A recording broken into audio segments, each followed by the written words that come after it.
SN glory YouTube channel के online platform पे एक बार फिर से आपका हार्दिक स्वागत है।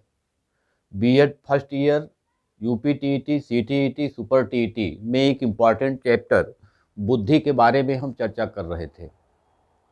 बुद्धि के अर्थ से लेकर के सिद्धांतों तक की चर्चा हमने किया और इसके पहले जिस सिद्धांत की चर्चा हमने आपसे किया था वो थॉर्नडाइक का बहुबुद्धि सिद्धांत था। थॉर्नडाइक के अनुसार बुद्धि में अनेक तत्व होते हैं, अनेक कारक होते हैं, जिसकी गिनती नहीं है। जितने क्षेत्र होते हैं उतने ही कारक होते हैं, उतने ही तत्व होते हैं। आज हम चर्चा करेंगे थ्रस्टन के समूह कारक सिद्धांत का। तो अगर आप इस चैनल पे नए आए हैं तो चैनल को सब्सक्राइब कीजिए। वीडियो अगर अच्छा लगे तो आप शेयर कीजिए, लाइक कीजिए और अपने दोस्तों में के पास भी इसको पहुंचाइए जिसको इसकी ज़रूरत है। तो आइए हम चर्चा करते हैं थ्रस्टन के समूह कारक सिद्धांत की। तो थ्रस्टन जो थे वो अमेरिका के मनोवैज्ञानिक थे। ये अमेरिका के मनोवैज्ञानिक थे। इन्होंने जो अपना सिद्धांत दिया वो 1938 ईस्वी में सिद्धांत को दिया। ये जो थ्रस्टन का सिद्धांत है वो ये कहता है कि जो स्पीयरमैन ने 2 कारक सिद्धांत तो 3 कारक सिद्धांत दिया और जो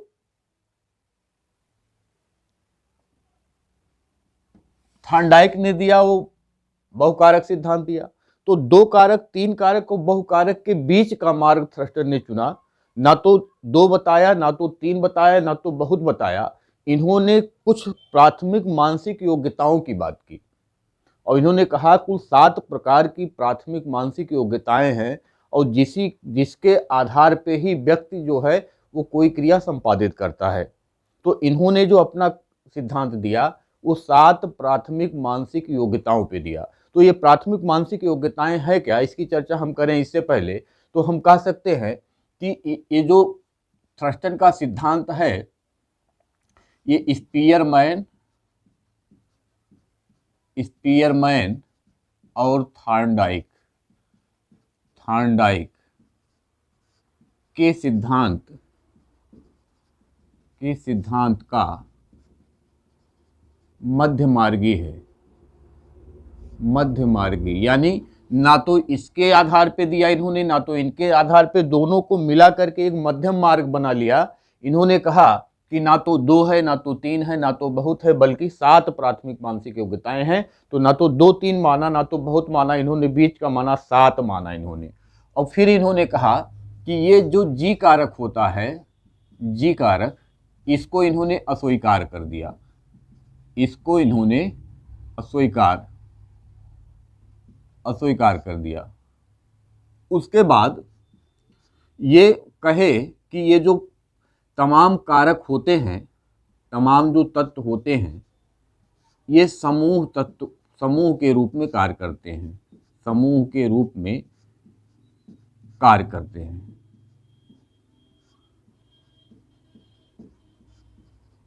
और ये जो समूह होता है ये तात्कालिक होता है। ये जो समूह होता है ये तात्कालिक होता है।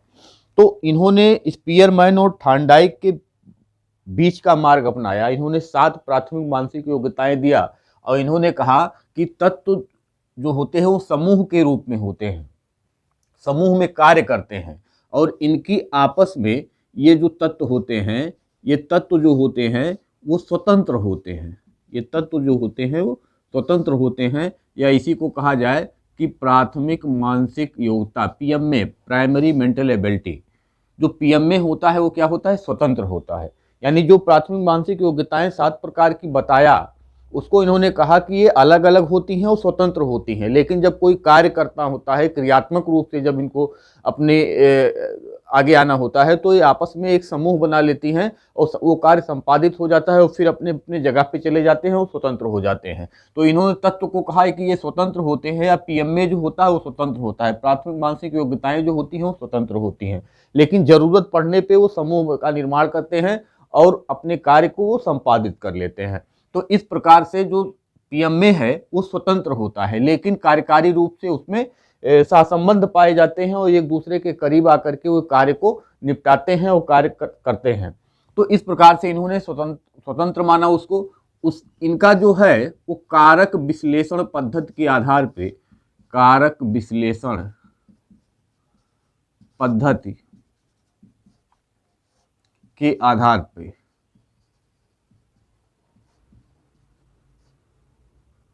आधार पर इन्होंने ये सिद्धांत दिया। कारक विश्लेषण पद्धति, या इसी को कहा जाता है तत्व विश्लेषण पद्धति। कारक को ही तत्व विश्लेषण, यानी कि जिन तत्वों को इन्होंने बताया, जिन कारकों को इन्होंने बताया, ये पीएमए प्राथमिक मानसिक योग्यता या प्राइमरी मेंटल एबिलिटी जो इन्होंने बताया, इसको इन्होंने कहा कि ये कारक होता है और ये तत्व होता है। इसी को कारक कहते हैं, इसी को तत्व कहते हैं। और इसका विश्लेषण करने के बाद इन्होंने इस सिद्धांत को दिया। इन्होंने जो 7 प्रकार की प्राथमिक मानसिक योग्यताओं का वर्णन किया, इसके बारे में इन्होंने कहा कि ये जो प्राथमिक मानसिक योग्यताएं हैं, ये है NBSWM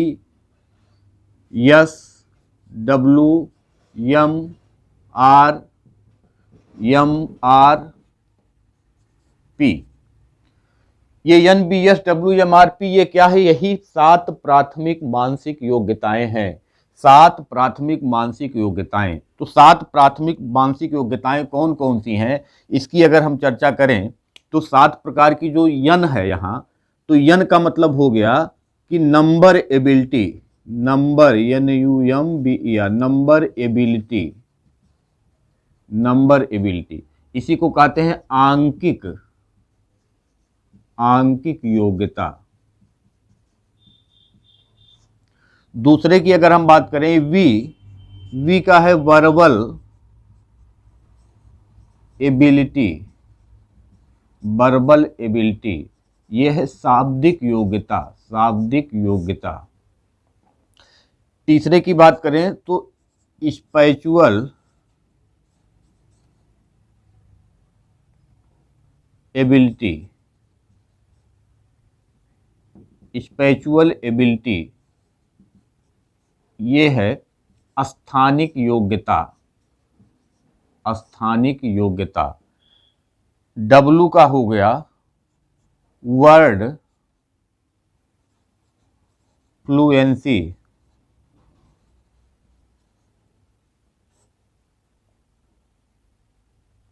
वर्ड फ्लुएंसी शाब्दिक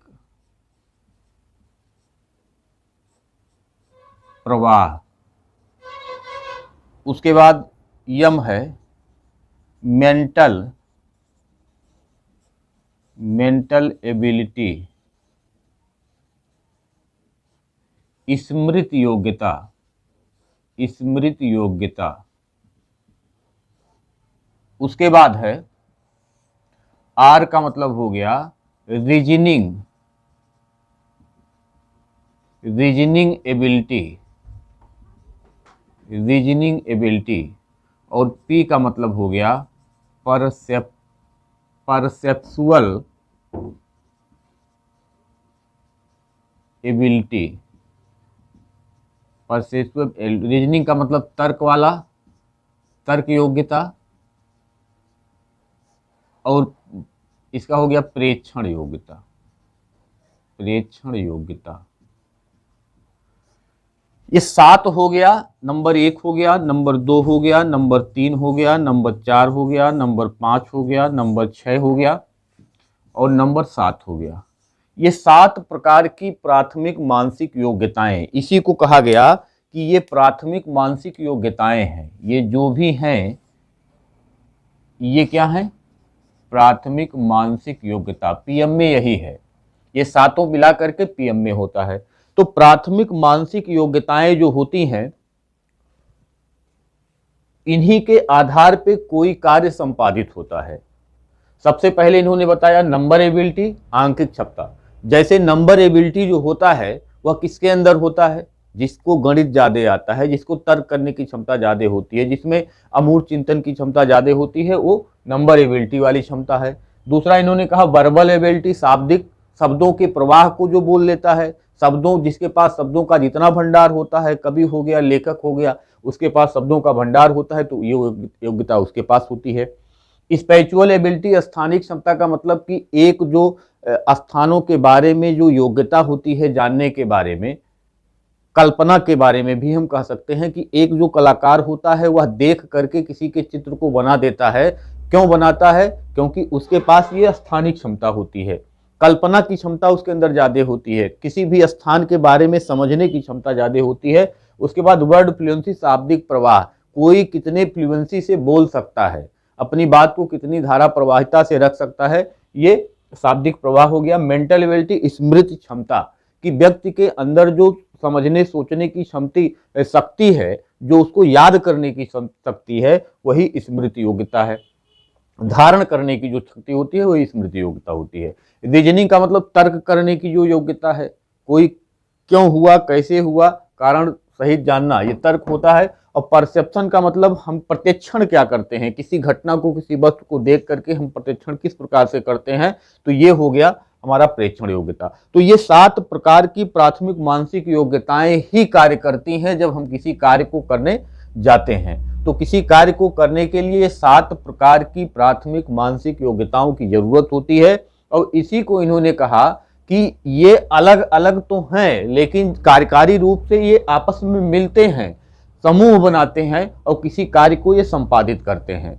तो अलग अलग ये योग्यताएं होती हैं। किसी काम को करने में ऐसा नहीं है कि एक ही एबिलिटी केवल आंकिक योग्यता है तो हम उस काम को कर ले जाएंगे, नहीं कर पाएंगे। क्योंकि जब हम सवाल को पढ़ेंगे, क्वेश्चन को पढ़ेंगे, तो हमको शाब्दिक योग्यता की जरूरत होगी, तब तो हम उस क्वेश्चन को समझ पाएंगे, तब तो उस क्वेश्चन को सॉल्व कर पाएंगे। हमारे अंदर स्मृति योग्यता होनी चाहिए, उसके फार्मूला को याद करने के लिए। स्मृति नहीं है तो उस फार्मूला, सामने क्वेश्चन को पढ़ा, इसका मतलब हमारे पास स्मृति नहीं होगी तो हम उस फार्मूले को याद नहीं कर पाएंगे जो उस पर लगाना होगा। और जब हम फार्मूला लिख दिए तो इसका मतलब हम कौन सी फार्मूला लगाएंगे, ये तर्क हमको करना है, तो तर्क की शक्ति हो गई। प्रेक्षण योग्यता का मतलब उस क्वेश्चन को देख करके हम समझ क्या पा रहे हैं, क्या निकालना है क्या नहीं निकालना है, ये हमको समझ में। तो मतलब कुछ इसमें से ऐसी योग्यताएं होती हैं जो एक साथ आती हैं तब एक कार्य संपादित होता है। लेकिन वो जो कार्य संपादित होता है, जो समूह बनता है, वो तात्कालिक होता है, काम समाप्त तो समूह समाप्त हो गया। और फिर दूसरे कार्य के लिए फिर जिसकी जरूरत होगी वो फिर एक साथ आएंगे और कार्य को संपादित करेंगे। तो इस प्रकार से उसका जीवन चलता रहता है, कार्य होते रहते हैं। और यह केवल इनके अनुसार ये 7 प्राथमिक मानसिक योग्यताओं के हिसाब से ही होता है। अब इसमें अगर हम समझाएं आपको चित्रों के माध्यम से, तो किस प्रकार से ये प्राथमिक मानसिक योग्यता के बारे में इन्होंने बताया, तो आइए देखते हैं।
यहाँ देखिए थ्रस्टन का जो समूह कारक सिद्धांत है उसमें 7 प्राथमिक मानसिक योग्यताओं को माना गया है।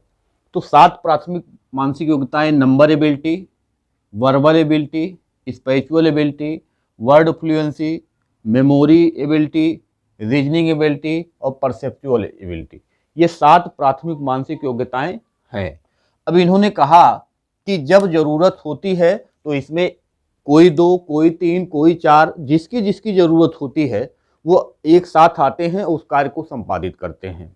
यानी समूह के रूप में इसको देखा है।